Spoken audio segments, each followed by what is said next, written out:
Well, the universe is very kind, and the universe often knocks you back. And I think those moments are very necessary in life to understand that I was flying in a private jet. A few days later, I was opening Christmas presents with my daughter. 48 hours later, I was in a prison cell. I'm like, did I really appreciate that as much as I should have appreciated it? So life occasionally knocks you back and makes you understand that you should appreciate what you have. I think a lot of people can be spoiled if they're certainly born into wealth or influence. That can spoil people. But the world is a cruel place, and it's a beautiful place. And I could tell everybody listening, as a matter of fact, within the next 15 years, something terrible is going to happen to you. Absolutely, that is what's going to happen. Someone you love is going to die. You're going to get injured. You're going to have a car crash. Something bad is going to happen to everyone in the next 15 years. So these events knock you back, and self-improvement isn't just about, trying to be better and better every single day. It's understanding that if you're not improving, you're shrinking. I trained this morning. If I didn't, and I didn't train tomorrow, and I didn't train the day after, I'm not just maintaining where I am. I'm actively going backwards. You're an investor and a businessman. If you took a week off work, you haven't just maintained your position. You've spent money. You've gone and enjoyed yourself. You've actively taken steps back. So life is a journey where you constantly have to be swimming against the tide, or you get swept away. And I don't see it as a choice. Yes, you have to train every morning. Yes, you have to work every day. Yes, you have to make smart decisions, because if you don't, you get sucked back by the tide into this pool of everybody else, where 90% of the people in the world live, because they don't understand that basic rule. So anyone who preaches against self-improvement, you'd have to have either the perfect life, the best genetics and be in the best shape just because God blessed you with whatever, already a billionaire, no need to work,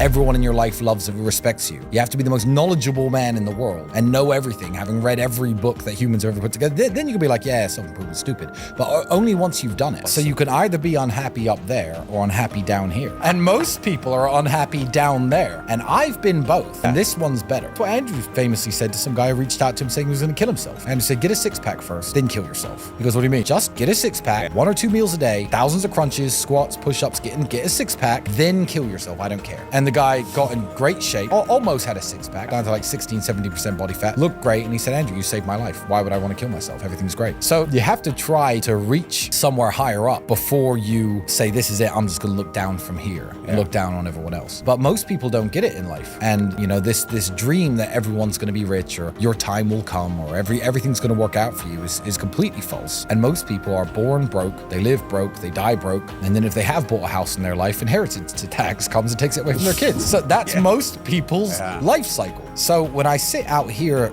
telling people to try and do better, you can look up from, I won't say the bottom, you can look up from where I've been and say, Tristan's just stuck up and Tristan's, preaching all this stuff. It's all right for him because he's got X, Y, and Z. Or you can understand that I've been where you've been, and I know it sucks, and I know it's hard, but you have to do something anyway. Self-improvement is the cornerstone of every successful person. I've never met a single successful person who isn't trying to get better, at the very least, at what makes him money, let alone everything else.